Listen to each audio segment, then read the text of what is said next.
You talk a lot about purpose, why we are created as humans and why we are here. Like, what is the purpose of life?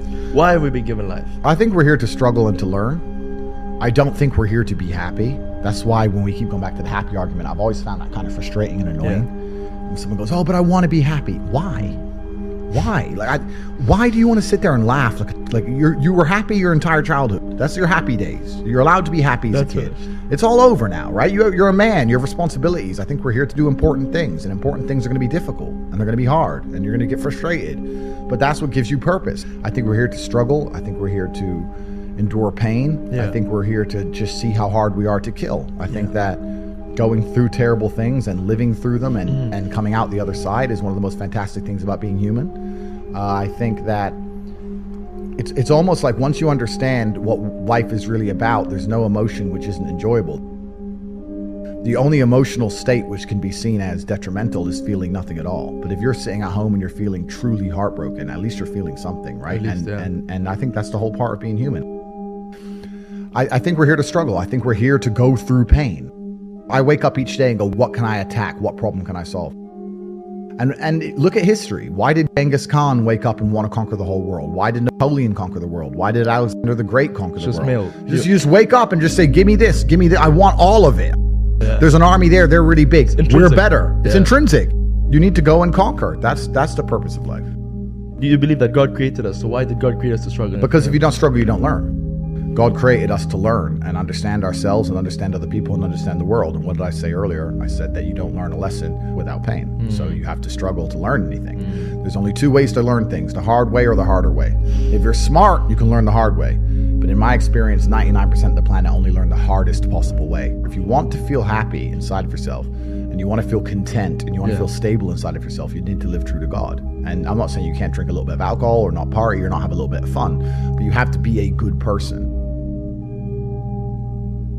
I don't believe in the societal paradigms in which they have tried to construct this idea of happiness. I don't believe or subscribe to the way that happy and sad is currently understood by the masses of the population. I think if you are anything less than absolutely distraught, you are happy. You're a version of happy.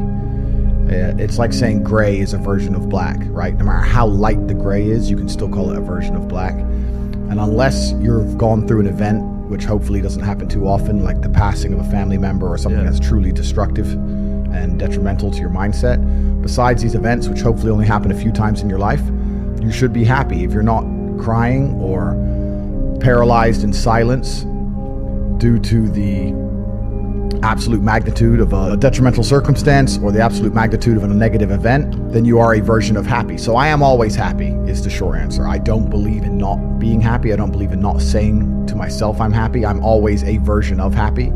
And this idea of chasing happiness and always being concerned and preoccupied with how happy you are is actually the biggest mistake that a lot of people make, I think, in the world today. Especially men who wake up and go, oh, I don't really feel happy, so I need to get happier. And that's how they end up down a hedonistic path of drugs or alcohol or gambling, chasing pleasure. I don't care how I feel. I don't care if I feel happy or sad. It doesn't really affect what I do each day. I do the exact same things. I act the exact same way. I don't care. I don't put weight to the significance of the emotion.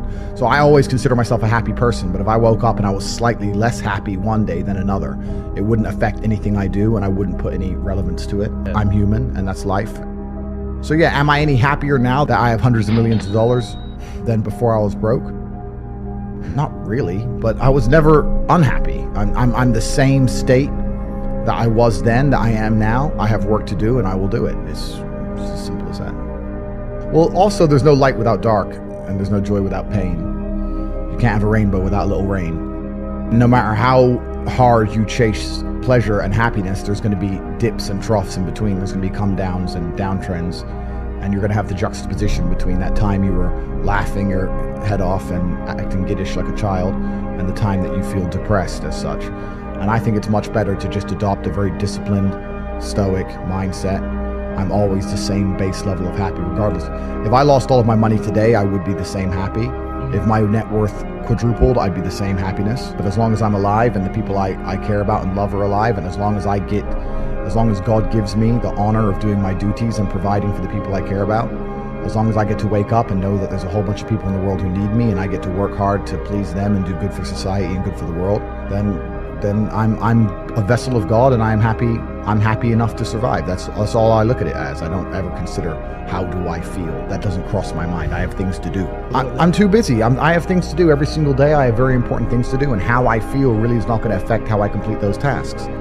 And when I speak to men, they say I'm unhappy or I need to be happier. I think that's absolutely the wrong frame of life. You're a man, you have duty, you have honor, you have things you should be doing regardless of how you feel. And the people who are perma-obsessed with happiness or sadness, I just think it's the wrong paradigm to view the lens of life. I think you should get up and do what needs to be done.